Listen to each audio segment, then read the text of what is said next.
Tonight, I want to take you somewhere you've never been in yet, somewhere that, in a strange and important way, you've never left. Close your eyes for a moment. The year is 509 BC. The city is Rome, not the marble Rome of the emperors, not the Rome of the Colosseum and triumphal arches, but an earlier, rougher Rome, a city of mud, brick and timber and ambition, built on 7 hills above the curve of the Tiber River. The air at night carries the smell of wood smoke and tallow, of animals and river mud, of bread baking in 1,000 households. And somewhere in that city, in a room lit by the trembling light of an oil lamp, a woman is holding a knife. Her name is Lucretia. By every account that survives, she was the most admired woman in Rome, a noblewoman of impeccable reputation. A wife whose virtue was praised across the city. A woman who embodied every quality her society most deeply valued. And on this particular night, that knife is pointed not outward at an enemy, but inward toward her own heart. Her hand does not shake. Before we understand what brought her to this moment, there is a man you need to know.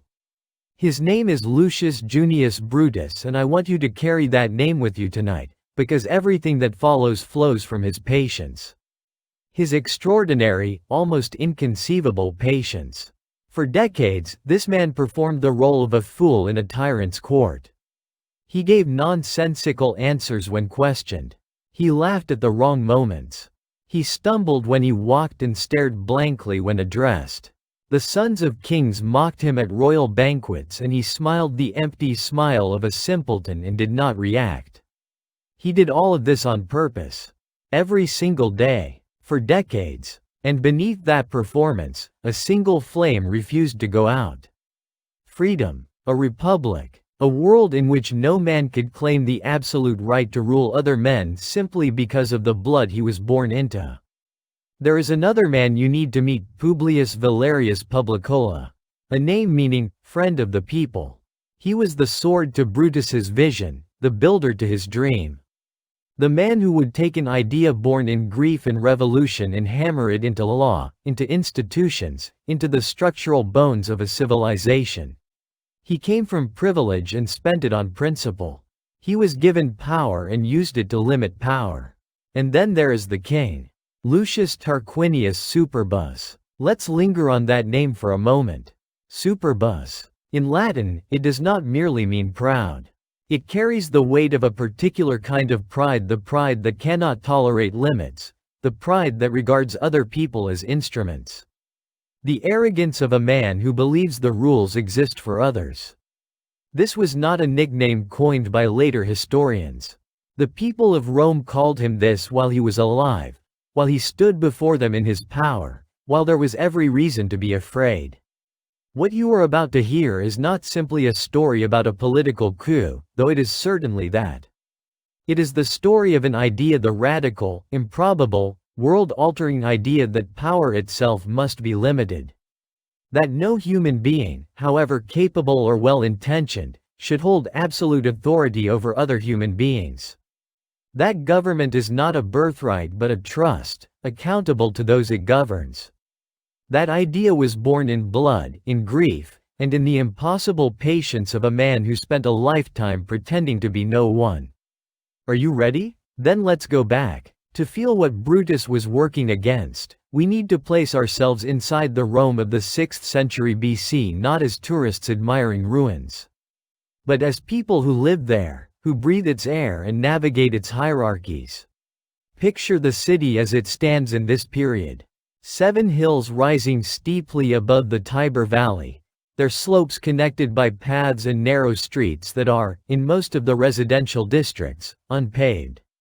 The lower areas of the city, the Forum Valley, the flat ground between the hills, flood each winter when the Tiber rises, turning the streets into mud channels and the lower floors of houses into flooded rooms where disease breeds easily in the standing water. Summer is worse in its own way. The heat descends into the city's valleys and hollows like something with intention, and with the heat come illnesses that the Romans know but cannot explain. What we now call malaria moves through the low-lying districts with particular cruelty, taking the young. the elderly and the weakened with an indifference that feels almost personal. People who can leave the city in summer do. The smell of ancient Rome is something we rarely discuss, but it matters for understanding the texture of life there. Tanneries worked the riverbank, their vats filled with urine and oak bark to cure leather, producing a sharp, acrid odor that permeated the districts nearby. Slaughterhouses clustered close by, the blood running in thin streams toward the river. Grain mills, bakeries, and wine shops contributed their own layers of smell. The sweetness of fermenting grape must, the sharp bite of baking bread, the yeasty warmth of fermentation. Wood smoke from 10,000 cooking fires hovered in the summer stillness. This was the smell of life, of industry, of people packed closely together and making do. It was not a beautiful city, not yet. The marble would come later. This was a city of timber and clay brick and ambition, raw and unfinished, still working out what it wanted to be. And yet, under the Tarquin kings, the Etruscan dynasty that had ruled Rome for several generations, the city was changing. The great underground sewer, the Cloaca Maxima, had been built to drain the marshy valley between the hills. A feat of engineering so impressive that it is still functioning today, still carrying water beneath modern Rome 2,500 years later. The Forum Romanum, the public square that would become the beating heart of Roman civilization, was taking shape in that drained valley. Temples were rising on the hills. The first stone roads were being laid. The last king of this dynasty, Tarquinius Superbus, was in the process of completing its most ambitious project. The great temple to Jupiter Optimus Maximus on the Capitoline Hill. When finished, this would be among the largest and most magnificent temples in the Mediterranean world. 3 chambers side by side, dedicated to Jupiter, Juno, and Minerva. Painted terracotta sculptures along the roofline. A gleaming quadriga, a 4-horse chariot at the very peak, visible for miles in every direction. Looking only at the building, you might conclude that this was a king making his city great. But look at how the building was made, and the story changes entirely. To construct this monument, Tarquinius Superbus conscripted the Roman citizens themselves as laborers. Not slaves, not prisoners of war, citizens, free men, including the sons of senatorial families, the aristocratic clans who sat in the council of elders that was supposed to advise and constrain the king. These men were put to work digging foundations, hauling stone blocks, mixing mortar in the summer heat. Work that, in the Roman social understanding of the time, belonged to slaves and the lowest of the low. Work that carried an unambiguous message: you are mine to command. Your status means nothing. Your freedom is what I say it is. The Senate. Let us pause on this institution, because it is central to everything that follows. The word comes from senex, old man, elder. The Roman Senate was the council of the city's most established, aristocratic families, men whose ancestors had founded Rome's institutions and whose family names carried enormous social weight. In the Roman tradition, the king was supposed to rule in consultation with them. Not merely as a courtesy, but as a constitutional reality. The king derived his legitimacy, in part, from the Senate's recognition of his authority. When a king died, there was a formal interregnum, a time between kings, during which the Senate temporarily held power and managed the process of nominating and installing a successor. Tarquinius Superbus had bypassed all of this.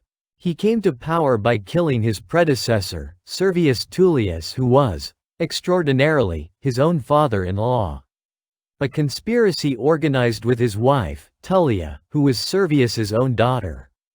The historian Livy, writing 5 centuries later, preserves the story that Tullia drove her chariot through the streets of Rome, and, encountering the body of her father, drove over it rather than stop. Romans were so shaken by this story that they gave that street a name it carried for centuries: the Vicus Celeratus.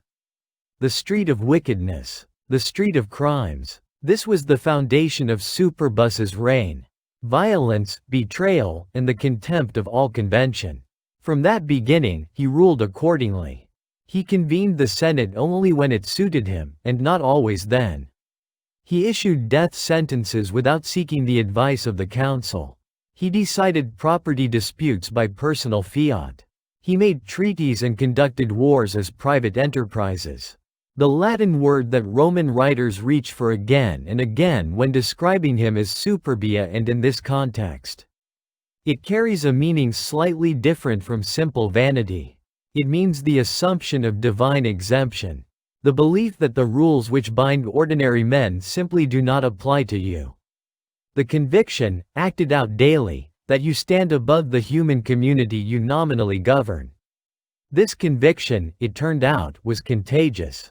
Sextus Tarquinius, the king's son, grew up watching his father take what he wanted without consequence.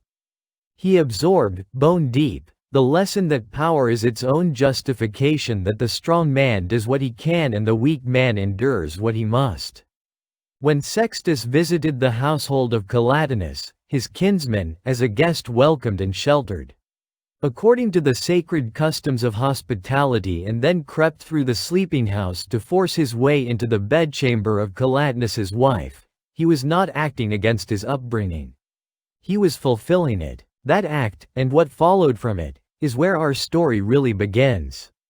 Lucius Junius Brutus was, as I mentioned, the king's nephew. This is the first important fact about him, because it explains his position.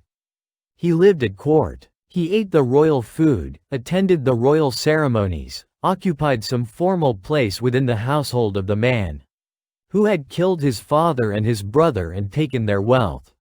He survived in this position for years, decades, by making himself, day after day, the least threatening person in any room. He played the fool. The name Brutus itself means dull, slow, stupid.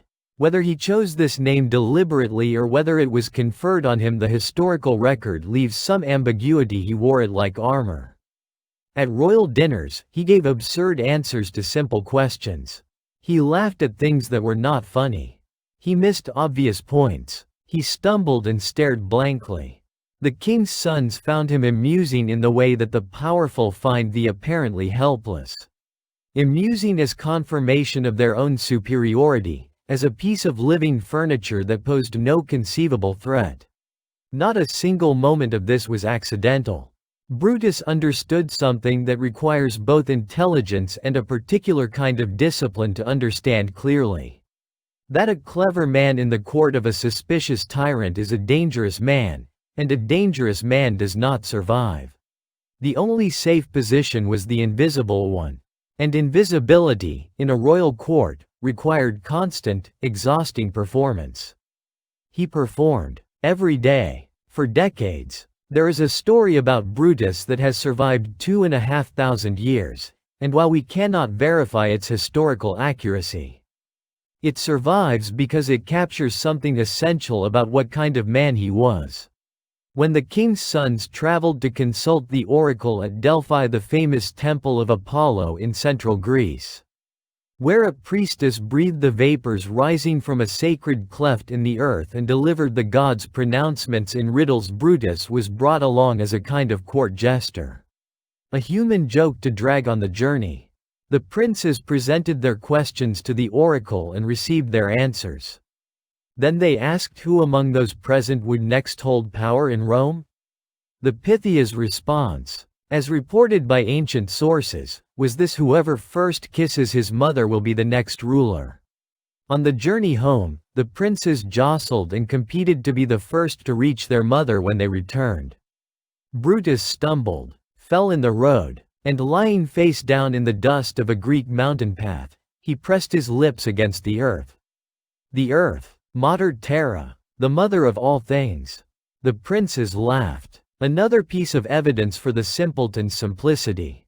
Whether Brutus understood exactly what he was doing, whether it was pure calculation, or something more instinctive. A gesture from some inarticulate part of himself that understood more than his conscious mind could yet articulate, we cannot say across 2.5 millennia. But there is something in that image that catches and holds. A man lying face down in an ancient road, kissing the ground. While powerful fools laugh above him, carrying inside himself something so private and so unbroken that not decades of humiliation have been able to reach it. What sustained him through all those years? We can only speculate. The deaths of his father and brother. The daily accumulation of small degradations, every laugh at his expense. Every dismissal, every moment of pretending not to see what was plainly visible, laid like bricks one on top of another, building something. The cold arithmetic of patience that this regime was not eternal, that all systems of power contain the seeds of their own undoing, that the moment would come if he was still there when it arrived. He was probably around 50 years old when that moment finally came. Half a century of waiting, of performance, of swallowing down everything real about himself and converting it into fuel for a fire he refused to let go out. And then, on an ordinary night in 509 BC, in a lamplit room, a woman died. And the fire found its opening. To understand what Brutus became, you need to understand who was beside him. Publius Valerius Publicola, and let me explain that name, because names matter here. Publicola, or Poplicola, is not his birth name. It is the name that the Roman people gave him, later, after they had seen what he was. It means the cultivator of the people, the farmer of the popular will. To be given a name by an entire city is to have earned it so completely that your original name becomes almost beside the point. He was patrician, born to one of Rome's most established, aristocratic families, wealthy, well-connected, educated in the full range of what Roman aristocratic culture offered. He had every reason, in the political calculus of his time, to ally himself with the existing order, to protect the privileges of his class, to be the kind of noble who talks about reform while doing nothing that might actually disturb the structure that benefits him. He was not that kind of man. Publicola had, and this is rarer than it should be, the political imagination to understand that his privilege was contingent. That a system in which a single family could murder its way to absolute power, could conscript free citizens as laborers, could let the king's son violate a noblewoman without consequence, was not stable. Not in the long run. And more importantly, was not right. His interests and the interests of the common people were not, in the end, separable, because he lived in the same city, breathed the same air, was subject to the same structural rot that, allowed to continue, would eventually consume everyone. He loved the people. Not as an abstraction, not as a source of political support to be managed, but as the actual human beings who made up the city he called home. After the revolution, when the Republic was established and Publicola was elected as one of the first consuls, there is a story about him that I want to give you. He had a magnificent house on the Palatine Hill, one of Rome's most prominent rises, with a view down over the entire city. And people began to whisper, "Is that not a king's house? Is that not the position of a man who looks down on everyone? Is he not placing himself above the citizens he claims to serve?" Publicola, hearing these rumors, had the house demolished. In a single day, in full public view, his magnificent home was brought down to rubble. He built a new one on lower ground, in the valley, at the eye level of the ordinary citizens of Rome. Now I want to be careful here. This story may have been embellished by the centuries of Roman tradition through which it passed before reaching Livy's pen. Great symbolic gestures have a tendency to become even more symbolically perfect in the retelling. But whether or not Publicola literally demolished his own house in a day, the story survived because it captured how Romans understood him. It captured what he was. A man who, given the chance to elevate himself, chose instead to stand at the level of the people he governed. That instinct is rarer than it should be. History is full of men who claimed to serve the people and arranged their lives very differently. Publicola apparently meant it. He was the architect. Brutus was the spark. But sparks need something to catch, and what the spark caught, in the autumn of 509 BC, was the death of Lucretia. Lucretia was the wife of Lucius Tarquinius Collatinus, a man connected to the royal family by blood, but by all accounts an honorable man. A man who respected his wife and the conventions of his world. She was, according to every source that survived, everything that her society valued in a woman: chaste, devoted to her household, industrious, present. While other noblewomen attended banquets and entertained guests during their husband's absence on military campaigns, Lucretia, when her husband returned unexpectedly with his companions and the king's sons, was found at home by lamplight, working at the loom with her servants. This detailed the loom, the lamplight, the late hour is preserved in the ancient sources because it mattered. It established who she was, so that what happened to her could be understood as an outrage against something the entire Roman world held sacred. Sextus Tarquinius came to her house as a guest. He was welcomed, given dinner, given a room.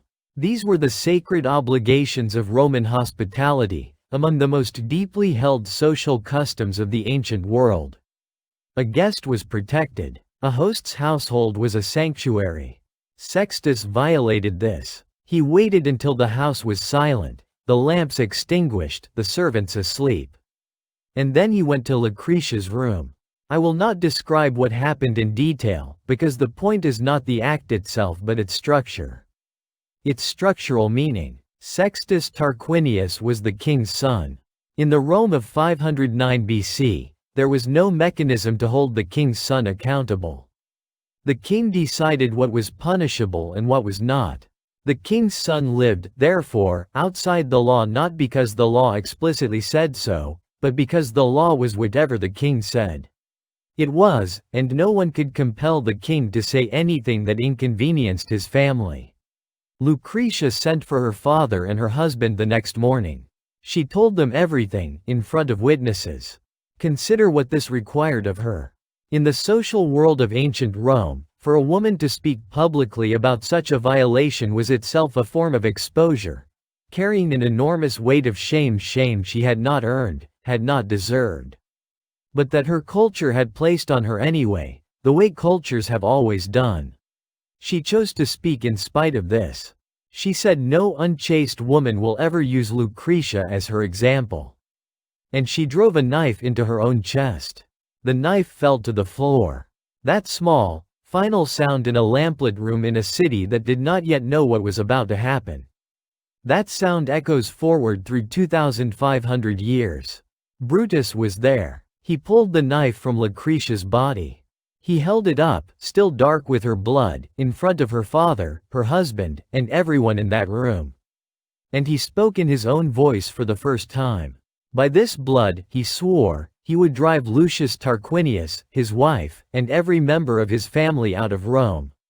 By sword or fire or whatever means became necessary. And that no king, no one claiming the title, the authority, the unchecked power of a king would ever again be endured in Rome. Consider the effect of this moment. The people in that room had known Brutus as a simpleton. They had laughed at him, used him as entertainment. Perhaps felt that particular combination of contempt and pity that powerful people feel for those they believe to be deficient. And then, in a space of seconds, they found themselves looking at someone entirely different. The mask, worn for decades, falling away in one motion. Not the performance of a fool, but the emergence of a man who had been burning under the surface of that performance for longer than anyone had suspected. Who had chosen this moment not in anger, not in grief, but with the precision of a man who had been waiting for exactly this to finally speak as himself. What does that feel like, I wonder? To finally, after a lifetime of disguise, hear your own voice in a room? To feel the performance peel away from you like a shell you have outgrown? Brutus moved immediately. He understood that grief, by itself, changes nothing. What changes things is grief given structure and direction. He had Lucretia's body carried to the Forum. The Forum, the public square, the open space where Rome's commercial and civic life happened, where people gathered to sell and buy and settle disputes and encounter their neighbors. And, now, to see something that would demand a response. He brought her there because he understood something essential about political transformation: it requires witnesses.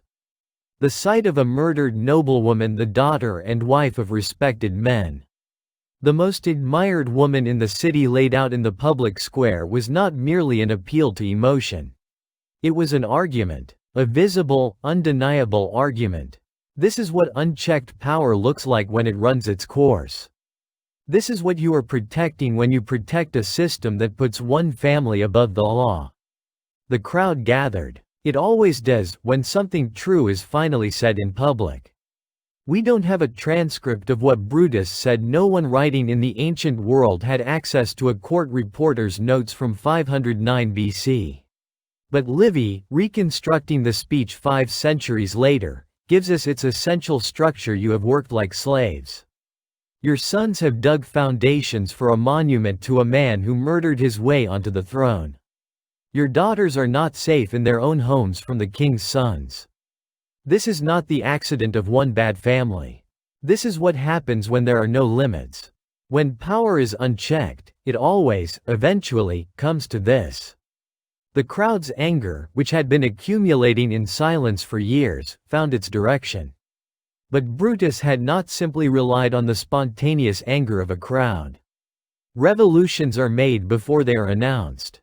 He had spent years quietly, carefully, invisibly, under the cover of his fool's performance, building the relationships and arrangements that made this moment possible. He knew which officers in the cavalry could be trusted. He knew which senatorial families carried old grievances against the Tarquins.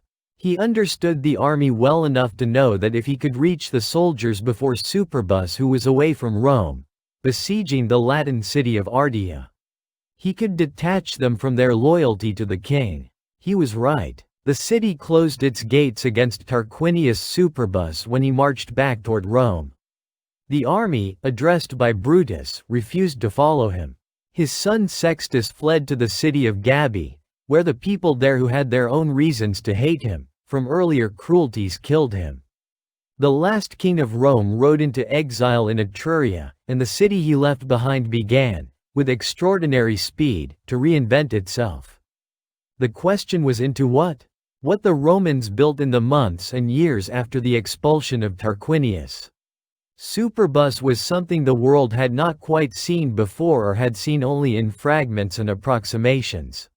They called it the res publica, the public thing, the common affair, the concern of all, not the property of a dynasty, not the inheritance of a bloodline, not the expression of divine will transmitted through a sacred king. Something that belonged, in principle, to the people who lived under it and which derived its authority, therefore, from their consent. The word republic, which we use every day in nearly every language on earth, comes directly from these two Latin words. Res publica. And when it was coined, it was as radical as it sounds. The central innovation of the republican system was almost elegantly simple. Instead of a king who served for life and passed power to his son, Rome would be governed by 2 consuls serving for exactly 1 year. 2 men, 1 year, and each consul had the power to veto, to block, to refuse, to negate any decision made by the other. Think about what this is actually asserting. No single human being, however capable, however virtuous, however well-intentioned, is trustworthy enough to hold unchecked power. Not because all people are corrupt, but because power itself corrupts gradually, almost invisibly, in ways the person holding it is often the last to perceive, and the only reliable protection against this is structural. You cannot depend on the virtue of the individual. You must design a system that limits even virtuous individuals and contains the damage when they are not virtuous. This was not, in 509 BC, a universally understood principle. The world was full of kings and would be full of kings for a long time afterward. Egypt had pharaohs. Persia had the Great King. The Near East had dynasties stretching back past memory. Even the Greek city-states that were experimenting with various forms of collective governance had not yet articulated this principle with the clarity and institutional permanence that Rome was about to achieve. Brutus and Collatinus, Lucretia's husband, were elected as the first consuls of the new republic. The election itself mattered as much as the office. Not a hereditary succession. Not a military coup that simply replaced one strongman with another. An election, however constrained and imperfect, by the assembled citizens of Rome. The act of choosing. The acknowledgement that authority flows from somewhere below, not from above. Almost immediately, the Republic faced two simultaneous crises, one from outside the walls and one from within. From inside came conspiracy. A network of young Roman aristocrats, men who had been raised under the old system and whose families had prospered under it. Men who had lost status and advantage when the monarchy fell were secretly in contact with Tarquinius in exile, plotting his restoration.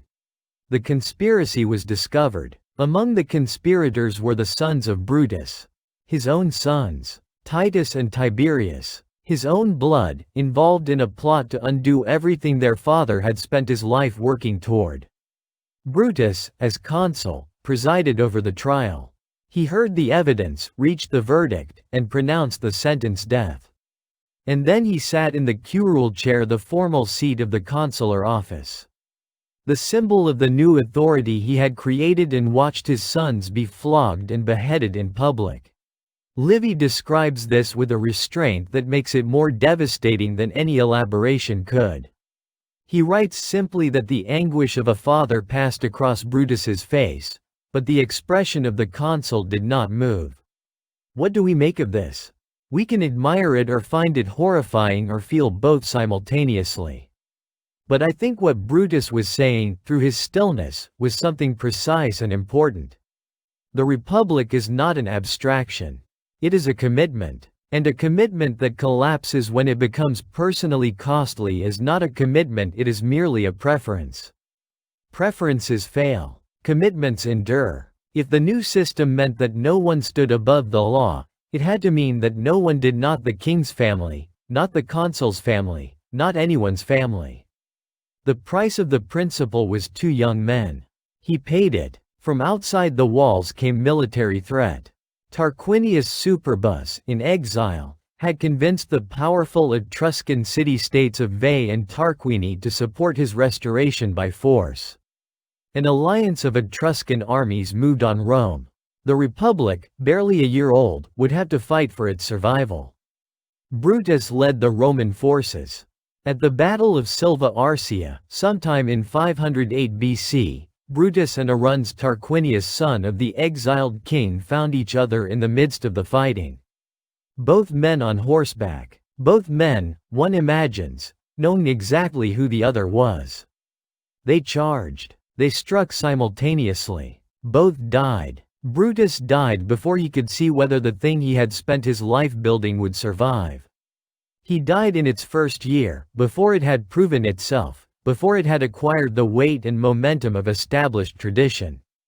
He died before it was clear that what he had done would last. Rome mourned him for a year. The women of the city, the aristocratic matrons, the noblewomen, observed a full year of mourning for him, as they would for a father. Livy records this as an honor not previously given to anyone outside the immediate family. These were women who had mourned Lucretia together, who understood that both deaths were connected, that the knife on the floor and the spear on the battlefield were part of the same story.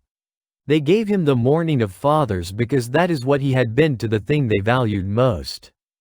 Publicola survived, and in surviving, he became the architect. Publicola was elected consul 4 times over the course of the early republic's first decade. In each term, he built something. The most important was the Lex Valeria de Provocation, the law of appeal. Provocation, from provocare, to call forth, to challenge. A Roman citizen condemned to death by a magistrate had the right to appeal that sentence to the assembly of the people. The collective judgment of the citizenry stood above the individual authority of even the highest official. This sounds straightforward. It was not. Consider what it required: a magistrate, a man of the senatorial class. A man of enormous social prestige and formal authority had to accept that his decision was not final.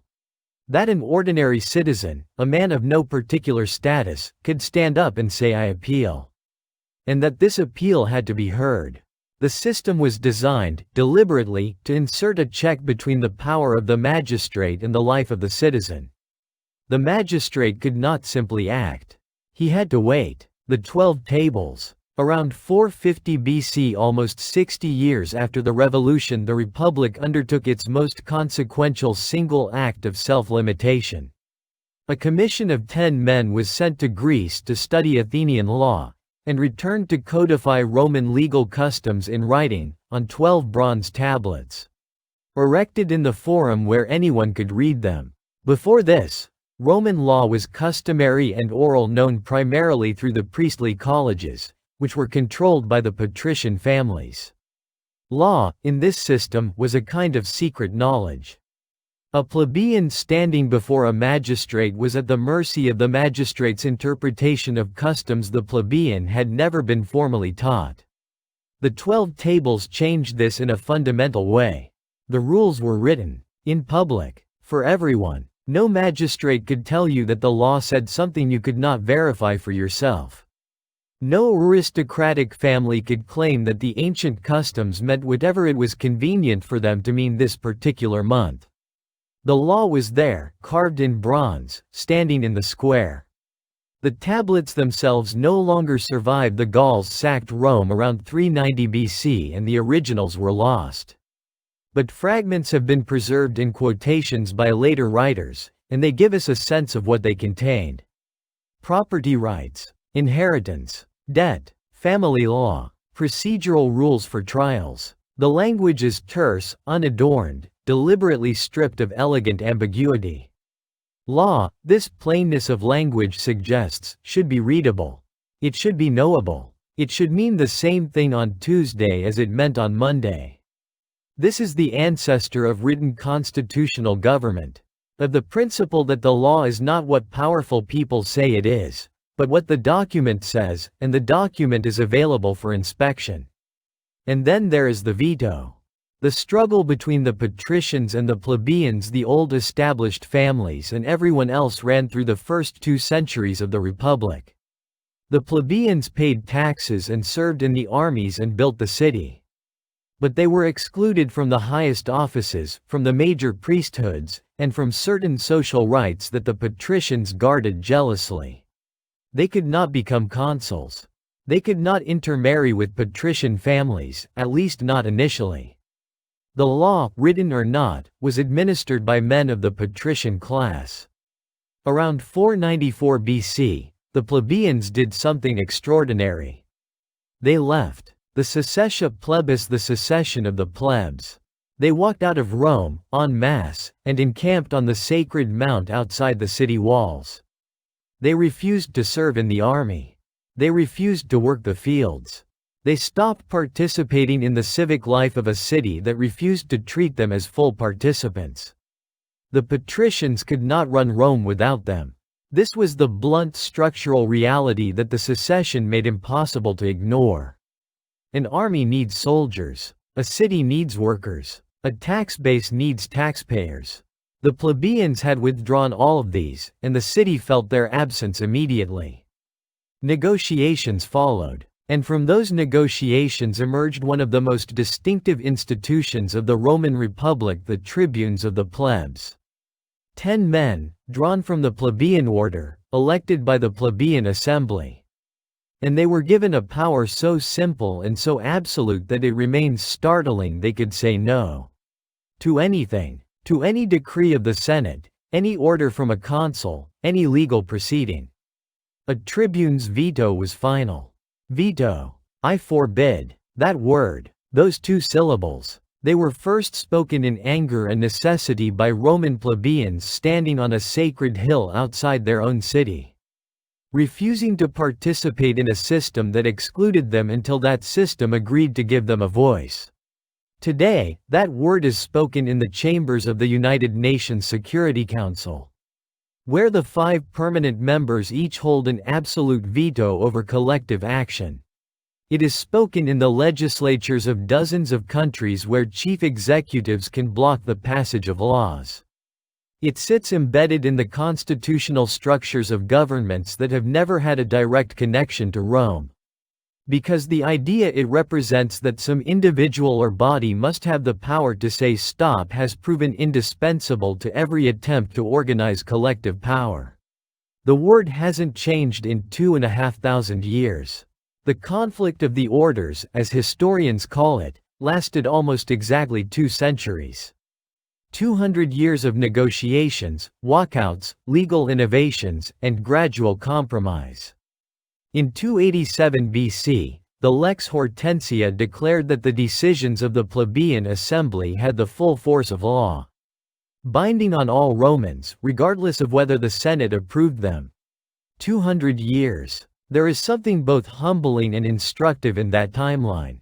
The founding generation planted the seeds of equality, or at least, planted the seeds of a system within which equality could eventually be argued for and fought for and won. But the harvest took 2 centuries to bring in. The people who sowed did not live to see the fruit. Their children and their children's children inherited both the promise and the ongoing struggle. The Republic was never finished. It was always a work in progress, always in some way falling short of its stated principles. Always capable of being pushed further by the people who lived inside it and refused to accept the gap between the ideal and the reality. This is, in a strange way, one of the most important things the Roman Republic has to teach us. Not as a cautionary tale. As a description of how it actually works. Freedom is not a switch that gets thrown once. It is a direction of travel, sustained by generation after generation of people who choose to keep moving rather than to stop. 5 centuries after Brutus and Publicola, the Republic ended. Julius Caesar crossed the Rubicon in 49 BC, his famous act of defiance, bringing his army into Italy against Roman law, uttering the phrase "the die is cast." He was assassinated on the Ides of March, 44 BC, by men who believed they were saving the Republic. Among them was another man named Brutus Marcus Junius Brutus, who believed himself the heir of the Republic's founder, who felt that in striking down a would-be king he was completing the work his ancestor had begun. He was wrong. Caesar's assassination did not restore the Republic. It detonated the final crisis of one. Civil war followed. And from that civil war emerged Octavian, who became Augustus, who became the first emperor.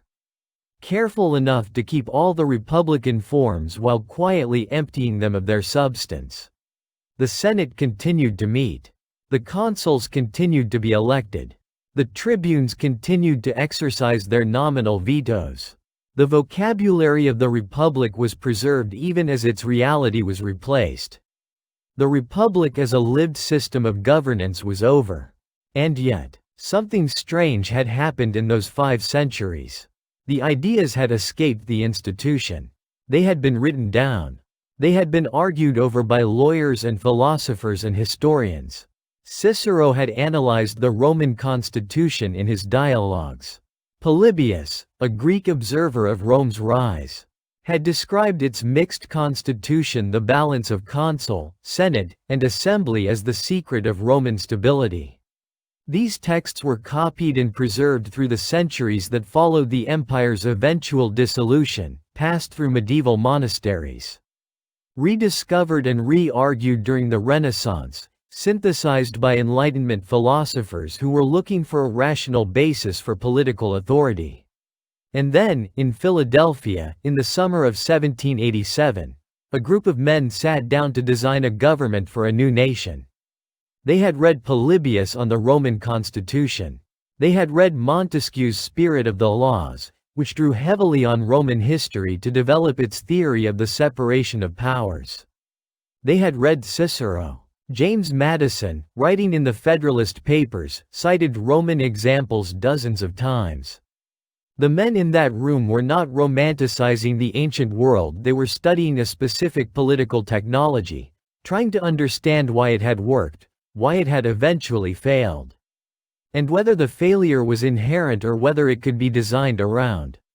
The United States Senate takes its name directly from the Roman Senate Senatus, from Senex, from the old men of Rome who gathered to advise kings. The word is unchanged across 2,500 years. The conceptual structure of divided power, executive, legislative, judicial, each checking the others, is Roman in its intellectual ancestry. Even where it is not directly Roman in its design. The fasces, that bundle of rods with an axe at the center, symbol of the Roman magistrate's authority, appears on the back of the Roosevelt dime, on the wall above the Speaker's chair in the United States House of Representatives, on the Lincoln Memorial. We are so saturated with the symbols of Rome that we have largely stopped seeing them. But they are there. They were put there deliberately, by people who understood what they were invoking. Publicola tore down his house on the hill. The gesture survived because it said something: true power exists in service, not in elevation. 2,500 years later, that truth is still the hardest one for power to remember, and still the most important one for citizens to insist upon. Tonight, as the quiet settles around you and sleep begins to come, let me leave you with a single thought. The Roman Republic was not perfect. It would be a mistake to romanticize it, and I don't want to. It was built by an aristocracy, for an aristocracy, with certain structural concessions to popular pressure extracted only after centuries of struggle. It kept slaves. It excluded women from political participation entirely. It produced, eventually, a Julius Caesar and an Augustus and the long centuries of imperial rule. By many measures, it failed. And yet, what it gave the world: the idea that power must be structured and checked, and made accountable to something beyond the will of the powerful, has proven more durable than any empire. The Republic of Rome fell. Republican government has not. Brutus was not a perfect man. He was calculating enough to perform imbecility for decades. Disciplined enough to watch his own sons die without flinching. Cold enough in his commitments to frighten as much as he inspires. Publicola was a patrician playing at populism, however sincerely a wealthy man making gestures toward equality. While the structural inequality of his society remained largely intact, the revolution they made was incomplete the day they made it. But they planted something. In the legal record, in the constitutional tradition, in the simple and radical idea that a government is not a king's possession, but a public trust. That idea took root and proved, against considerable odds, remarkably difficult to kill. We are still building it. We are still arguing about how much power any person or institution should hold. We are still designing and revising and contesting the checks and balances that are supposed to prevent the worst. We are still fighting, in every generation, about who counts as a citizen and what citizenship actually entitles you to. The work that Brutus began on a night in 509 BC, in a city of mud brick on 7 hills above the Tiber River, is not finished. But it is still going. Next time, we follow the Republic into its darkest hour. The Carthaginian general Hannibal Barca will cross the Alps with his war elephants and descend into Italy. And he will come within a few decisions of destroying everything that Rome had built. 3 catastrophic defeats, tens of thousands dead, the whole Italian peninsula in flames. And we will ask what holds a civilization together when everything seems to be falling. What did the Republic hold onto, and what did it sacrifice in the worst moment it ever faced? That story is waiting for you. And I promise it is worth the sleep you'll lose staying up to hear it. If tonight's journey has given you something to carry, a name, an image, an idea to turn over in the quiet, I hope you'll consider subscribing so you don't miss where we go next. Leave a comment and tell me which moment in tonight's story stayed with you. Was it Brutus lying face down in a Greek road, kissing the earth? Was it the knife falling to the floor? Was it Publicola standing before the rubble of his own house? Tell me. I read every one, and I'm always glad to know what lands. Sleep well. History will be here when you wake up.